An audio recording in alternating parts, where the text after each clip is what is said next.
Assalamualaikum warahmatullahi wabarakatuh guys. Jadi di sini Dandi, welcome back with me. Dandi biasa aja. Ya, jadi apa kabar kalian semuanya hari ini? Semoga kalian tetap diberikan rezeki yang lancar oleh Tuhan Yang Maha Kuasa, dan semoga kalian tetap diberikan kesehatan dan diberikan harapan dan diberikan kenyataan yang bagus. Kemudian semoga cita-cita kalian segera tercapai di awal tahun. Dan di video kali ini kita akan sharing sebentar tentang perjalanan channel ini beberapa bulan ke belakang. Ada apa sih kok sampai saya bikin videonya? Jadi ini adalah video keresahan dari saya, dari channel Dandi Biasa Aja. Sebenarnya keseluruhan tentang perjalanan YouTube saya guys, YouTube pemula ya. Mungkin buat teman-teman semuanya kebanyakan kok pada bertanya-tanya ya, kenapa sih kok rambutnya selalu basah ketika syuting? Ya karena gini guys, syutingnya tuh saya nunggu waktu kerja selesai, dan kerja selesai itu jam 4 sore guys. Jadi jam 4 sore itu selesai, mandi, sholat, kemudian ya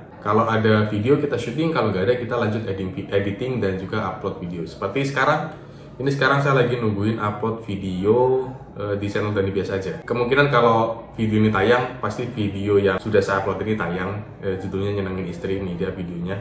Sini atau sini ya, itu videonya. Dan di video kali ini saya akan bercerita sedikit tentang keluh kesah channel YouTube saya, seorang YouTuber pemula yang ingin menjadi YouTuber sukses selama beberapa minggu ke belakang guys. Jadi mulai yang pertama aja. Jadi di video kali ini mungkin akan tidak mengenakan buat saya, dan ini hanya sekedar konten buat kalian, tapi saya akan menyampaikan apa yang benar-benar saya alami beberapa minggu ke belakang dan beberapa bulan ke belakang guys. Jadi isi video ini semuanya terkait dengan kehilangan. Jadi yang pertama guys, yang pertama itu bukan kehilangan tapi adalah kasus pencurian, bisa dibilang seperti itu. Di channel Dandi Baik dulu itu pernah saya buat videonya, itu channel saya hampir di-hijack atau di-hack oleh orang yang tidak bertanggung jawab. Channel saya dibuat live oleh orang yang bernama Tesla. Di video itu sebenarnya menginformasikan bahwasanya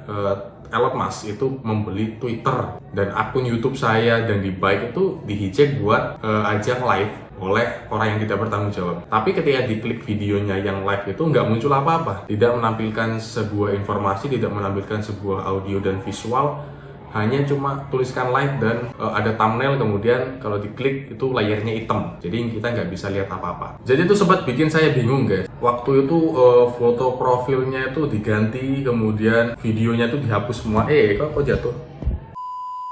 Dan videonya itu dihapus semua guys oleh orang yang live di channel saya. Dan kemudian saya panik, saat itu panik. Kemudian saat itu saya langsung ketika live itu selesai, saya langsung verifikasi 2 langkah, saya betulkan sandinya, saya rubah sandinya, kemudian saya aktifkan verifikasi 2 langkah, saya rubah semuanya, dan alhamdulillah bisa saya take over kembali.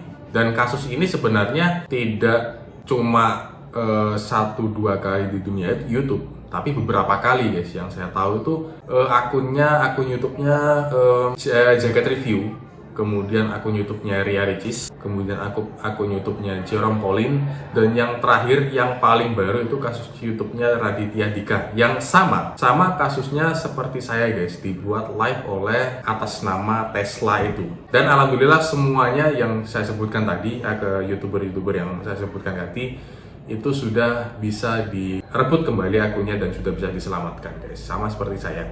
Dan harapannya adalah ke depan tidak ada hal seperti ini yang terulang lagi di dunia YouTube saya guys, khususnya ya. Tapi kenapa ya kok nyasarnya yang subscribernya masih dikit, bahkan itu belum bisa dikatakan bisa dimonetisasi ya waktu video ini dibuat. Dan waktu saat di-hijack itu guys, subscribernya masih di bawah 1000 loh, dan syarat monetisasinya masih ya berapa ya, masih 80%-an kurangnya ya. Kalau orang yang mau nge-hijack akun YouTube yang udah terkenal kayak punya Raditya Dika itu wajar ya, karena itu channel besar juga, dan kalau di take over pun mereka masih bisa memanfaatkannya. Tapi ya gimana pun itu nggak akan ada manfaatnya buat hacker yang nge-hack YouTube itu. Kalau akun seseorang diambil kemudian kita buat kerja, itu kayak gimana ya followernya dia bakal banyak yang laporin channel itu, dan akhirnya kena suspend gitu. Dan alhamdulillah channel saya kembali lagi guys, Dandi Baik, tapi videonya semua di privasi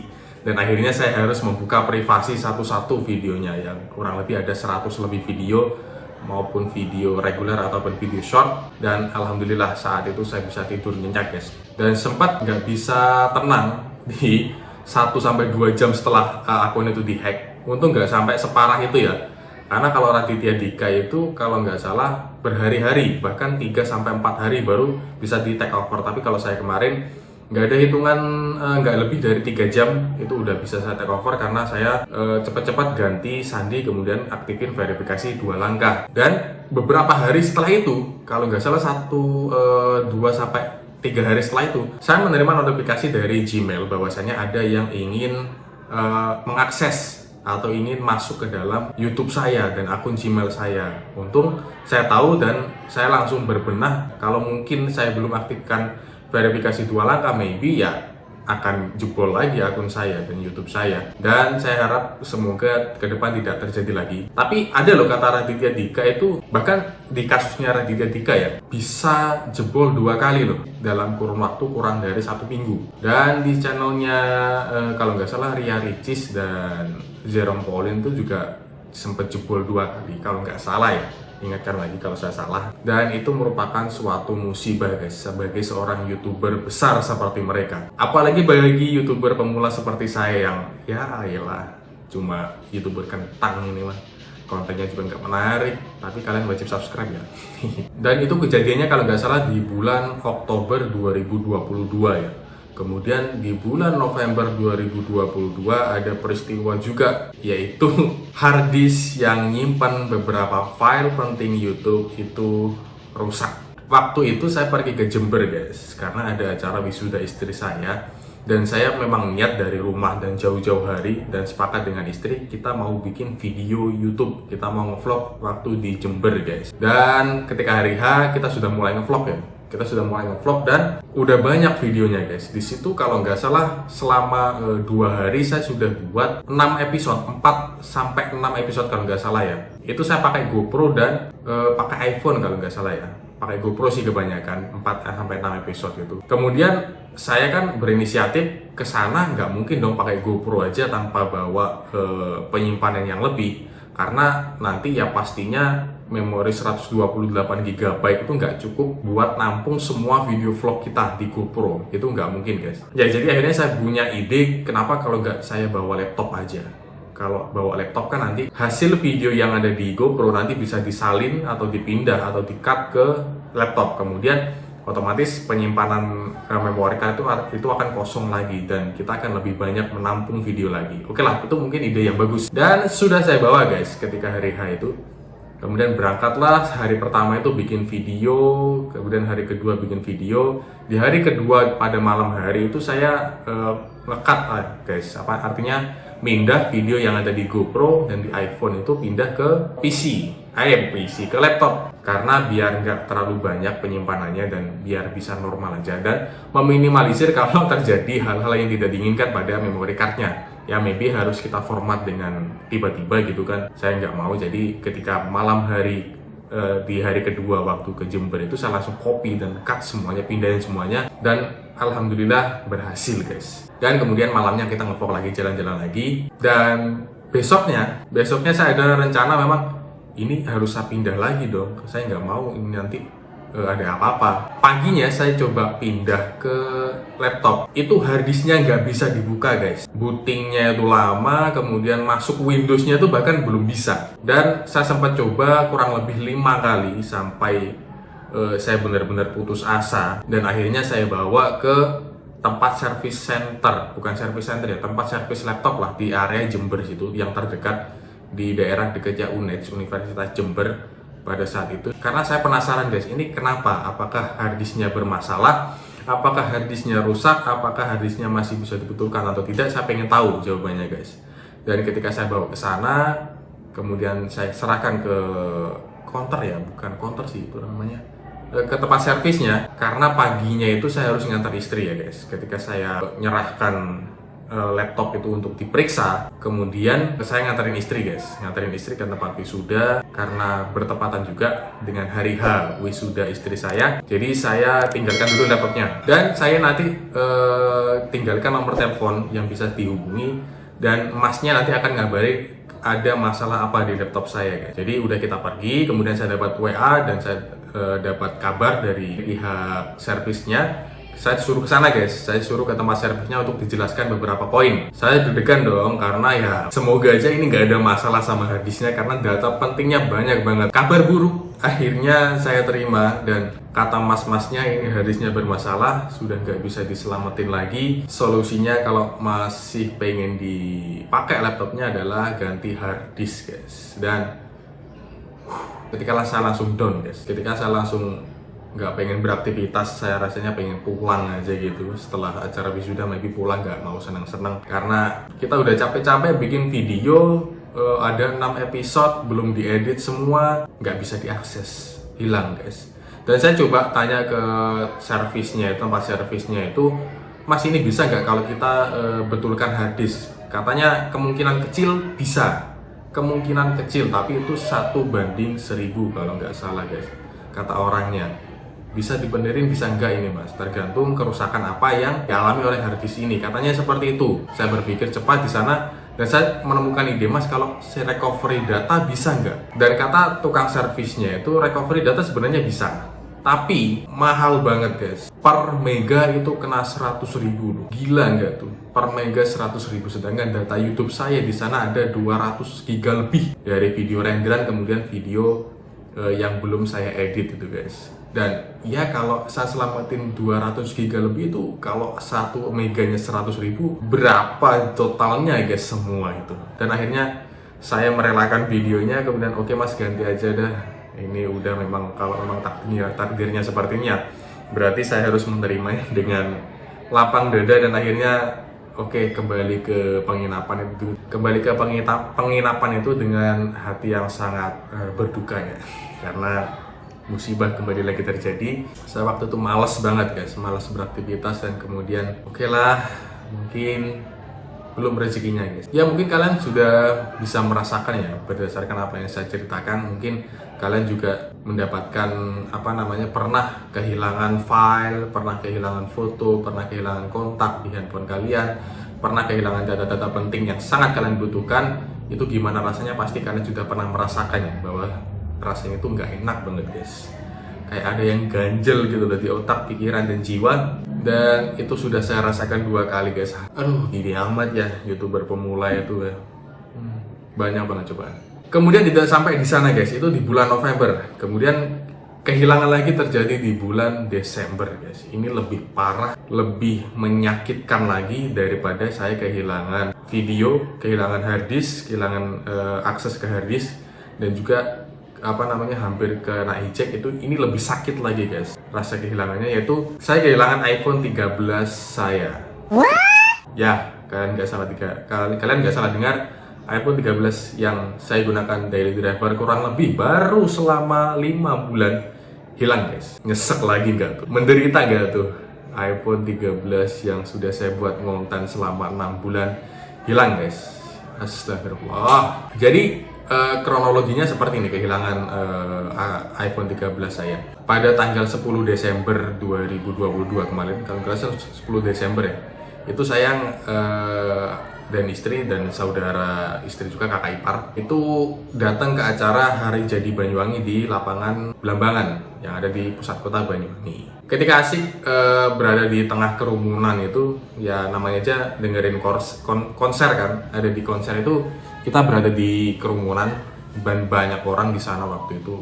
Wah, chaos banget. Dan lagi asik-asiknya lihat, saya masih ingat banget itu jam 9:15 guys. Handphone saya diambil orang karena ada gini guys. Ceritanya itu jadi waktu penyanyinya itu saya masih ingat Happy Asmara waktu itu baru pertama kali perform. Kemudian ada segerombol orang yang main dorong sana dorong sini gitu guys, dan bilangnya sambil ayo joget tapi sambil dorong sana sini. Ada yang dorong ke depan pojok kanan, belakang, itu saling dorong semua. Dan posisi saya saat itu lagi sama istri guys. Saya khawatir kan sama istri ini karena istri lagi hamil juga. Saya jadi lebih melindungi khawatir dengan keadaan istri saya di depan. Jadi saya berusaha semaksimal mungkin saya nggak mau lepas dari istri saya. Saya pegang erat itu istri saya pada saat itu.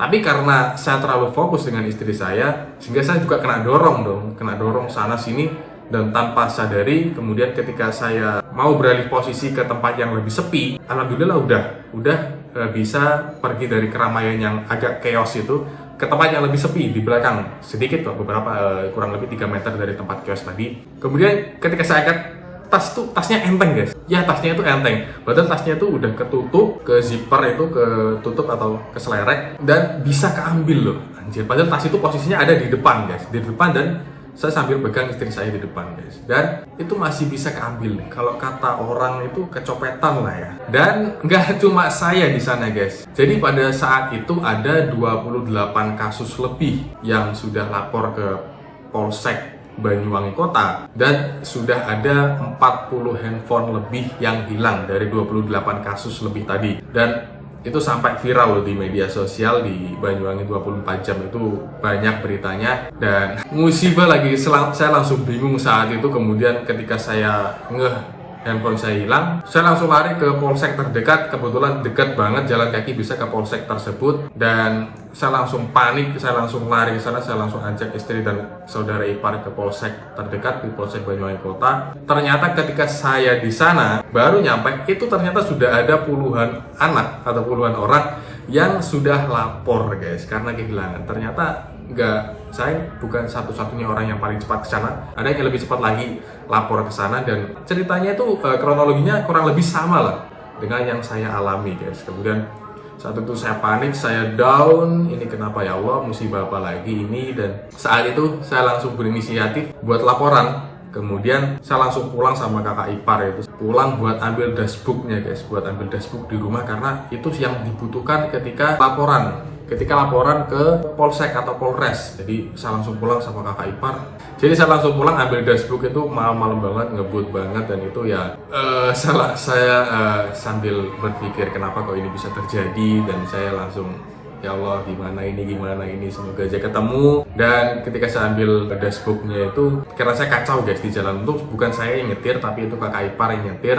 Kalau saya yang nyetir itu nggak kebayang sih kacaunya gimana, dan saya takut konsentrasi saya terganggu di jalan. Jadi ya biarkan kakak ipar yang nyetir sampai rumah dan pulang pergi. Itu waktu itu barengan juga sama final Piala Dunia guys. Jadi sebenarnya saya pengen lihat final Piala Dunia, tapi karena kayaknya ya konser ini juga bagus gitu loh, jadi saya ikut aja. Waktu nyampe di Polsek Kota itu ternyata laporannya itu nggak bisa langsung diterima guys. Laporannya itu terima besok, pelayanan laporannya itu baru dibuka keesokan harinya guys. Waktu itu jam 11 malam, dan sampai jam 12 malam saya masih ada di Polsek Banyuwangi Kota. Kemudian teman kebetulan yang bisa bantu guys, bisa bantu dalam artian katanya kalau ke Polsek Kota itu kurang responnya kurang baik, tapi disarankan itu ke Polresta. Jadi polisi resort kota itu lebih kayaknya lebih enak ke sana, dan saya disarankan pergi ke sana guys. Jam 12 malam ya. Jam 12 malam kalau nggak salah setengah 1 juga langsung pergi ke Polres, karena banyak usulan juga kalau ke Polres itu lebih direspon daripada di Polsek guys. Entah kenapa kok bisa seperti itu, padahal sama-sama polisinya ya. Jadi jam 12 saya langsung OTW ke Polresta buat laporan, diinterogasi seperti ini, dimintai keterangan, dimintai dashbook handphonenya, kemudian data email, data nomor HP. Jam berapa ya? Jam 12 ke Polres, kemudian selesainya itu jam 2:30 pagi guys, dini hari. Dan kemudian surat laporan udah selesai, dan saya tanya kepada pihak yang berwajib itu kira-kira kapan bisa dilacaknya atau kira-kira kapan bisa ketemunya. Mereka nggak bisa ngasih keterangan yang pasti guys. Mereka hanya bisa bilang tergantung orang lapangan seberapa cepat mereka bisa menemukan handphone ini. Sempat lacak sendiri dengan kenalan yang baru beberapa menit yang ada di sana, kenalan.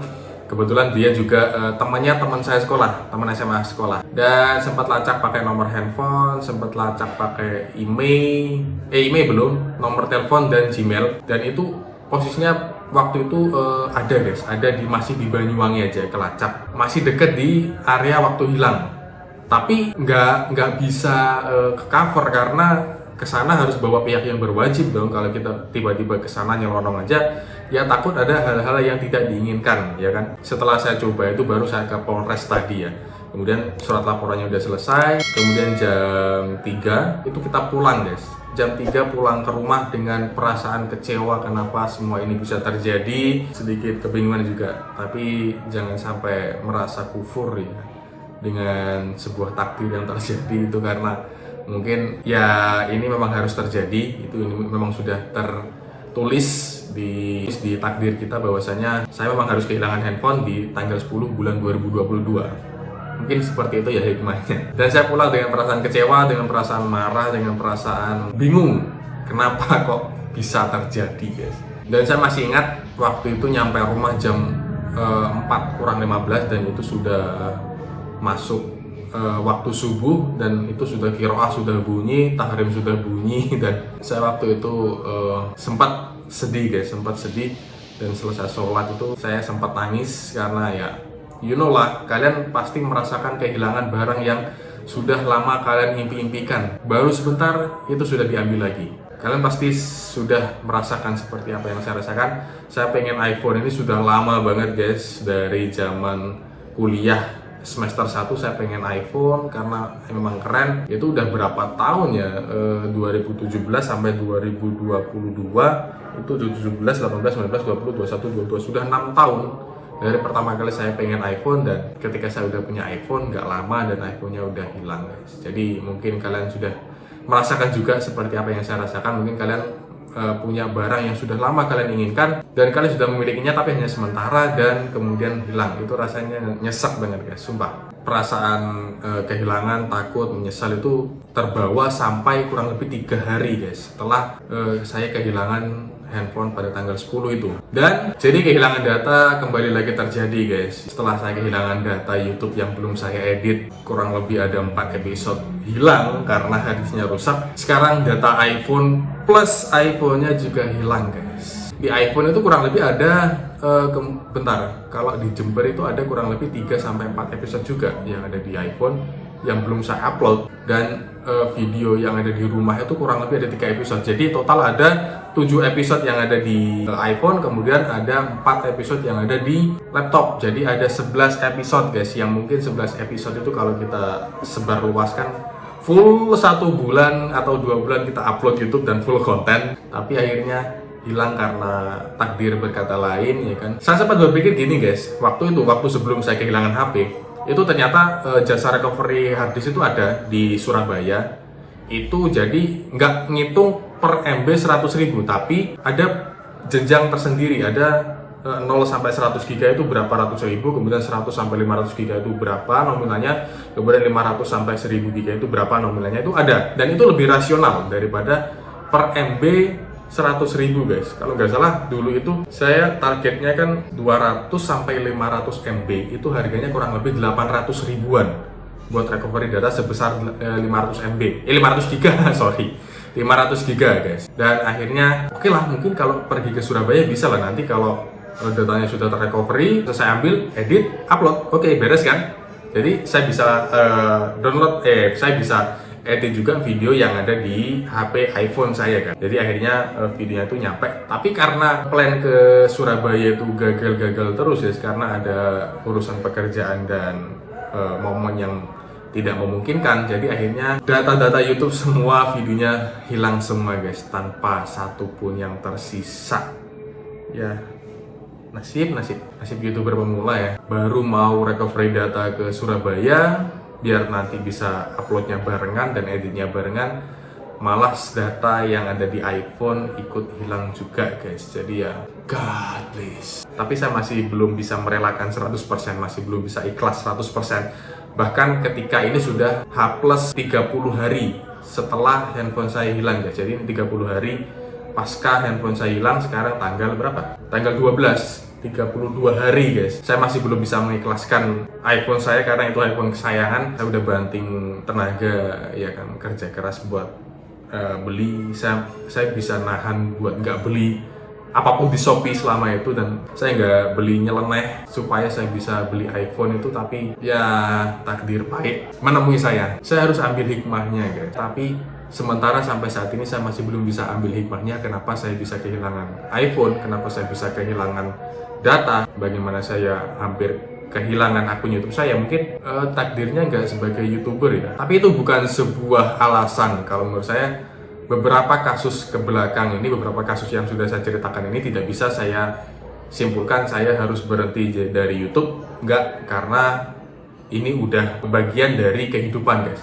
Karena di kehidupan itu banyak cobaan yang harus kita alami dan banyak yang harus kita pelajari guys. Kalau saya berhenti di tengah jalan seperti ini hanya karena beberapa ujian aja, itu kalau menurut saya bukan sebuah suksesannya, karena beberapa peristiwa itu harus kita amati dan harus kita pelajari apa hikmah yang bisa kita ambil. Dan saya masih belum bisa menemukan hikmah dari semua rentetan video atau semua rentetan peristiwa yang buruk yang terjadi selama 3 bulan ini, 3 bulan berturut-turut loh, dari Oktober, November, Desember, Januari ini semoga aman, gak ada masalah sama sekali, gak ada peristiwa buruk sama sekali. Bahkan kalau bisa Januari ini harus kita awali dengan peristiwa yang bahagia seperti bulan Januari dan Februari 2022 kemarin.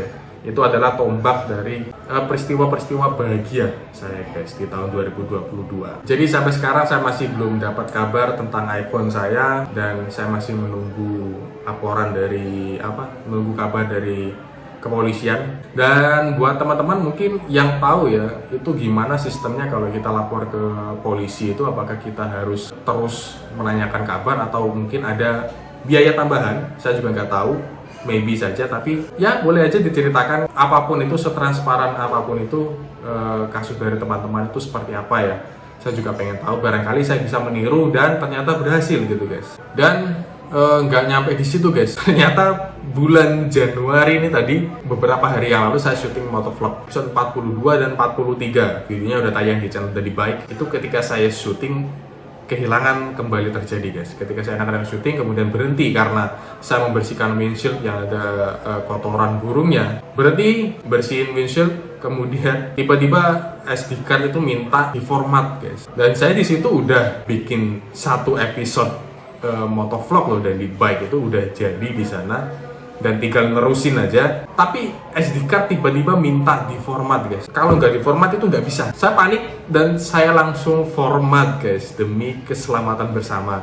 Dan akhirnya data-data di SD card itu ke format semua, khususnya video ya, khususnya video. Untungnya di sana nggak ada video yang belum saya edit. Semuanya udah saya edit, tinggal satu video aja yang masih dalam proses syuting saat itu. Videonya juga udah tayang.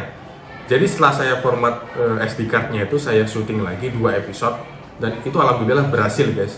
Sudah saya edit dan sudah saya upload di YouTube dan di Bike. Jadi tonton ini aja biar kalian tahu secara detail ini videonya. Nggak bisa ya, di kolom deskripsi juga videonya, kronologinya seperti apa ketika saya kehilangan salah satu episode di memory card yang ada di GoPro guys. Jadi mungkin segitu dulu aja videonya ya, video menceritakan keluh kesah saya di peristiwa kehilangan selama 3 bulan, bahkan Oktober, November, Desember, Januari, 4 bulan berturut-turut ini guys. Jadi mohon maaf buat teman-teman mungkin videonya agak panjang ya, karena ini memang saya ingin menceritakan keluh kesah saya di rumah saya, yaitu YouTube di rumah, bagaimana saya bisa menghibur teman-teman semuanya, dan juga saya bisa mengeksplor ketika saya bahagia, ketika saya sedih, dan ketika saya mengalami sebuah kesusahan guys. Jadi thank you buat teman-teman semuanya yang udah nggak di skip nonton dari awal sampai akhir, dan thank you buat teman-teman semuanya yang udah subscribe, like, dan komen channel ini. Dan episode kali ini atau video kali ini saya bisa ngambil pelajaran seperti ini guys. Jangan terlalu dini untuk memuaskan diri, artinya jangan sampai kita sudah duluan puas ketika apa yang sudah kita impikan itu tercapai, tapi kita harus juga bertawakal dan bersikap positif lah terhadap semua hal. Jadi jangan peristiwa buruk itu dijadikan sebagai ajang untuk menyalahkan Tuhan, itu jangan sampai, karena mungkin kita saking gak terimanya dengan peristiwa itu kita sampai membenci Tuhan, itu jangan sampai. Tapi pelajarannya adalah kita harus bisa mengambil hikmahnya guys. Kita harus bisa merenung, kita harus bisa berpikir, kita harus bisa mengambil benang merahnya, kira-kira apa yang salah, dan kita harus introspeksi dan kita harus perbaiki di kemudian hari. Dan kita harus juga menjadikan ini bahan evaluasi. Bagaimana caranya di hari ke depan, di masa yang akan datang, kejadian seperti ini tidak terulang lagi, guys. Dan semoga saya berharap kalian jangan sampai mengalami seperti yang apa saya alami, guys. Semoga hari-hari kalian menyenangkan, semoga kalian dijauhkan dari mara bahaya, semoga kalian dijauhkan dari takdir buruk. Dan jikalau kalian mendapatkan takdir buruk, kalian harus tetap bersyukur karena itu tandanya Tuhan masih sayang kepada kalian, guys. Itu perhatian, guys. Jadi mungkin perhatiannya Tuhan itu ingin mencuri perhatian kalian dengan cara mencuri barang kalian supaya kalian itu selalu ingat dengan Tuhan kalian. Seperti itu ya. Kehilangan itu bukan berarti Tuhan gak sayang kepada kita, tapi kehilangan itu adalah bukti bahwasanya Tuhan ingin mencuri perhatian kita dan ingin Tuhan lebih dekat kepada kita, guys. Mungkin seperti itu ya. Bagus juga kata-katanya, anjir. Jadi ya, thank you for watching. Jangan lupa like, comment, dan subscribe di sini dan di out.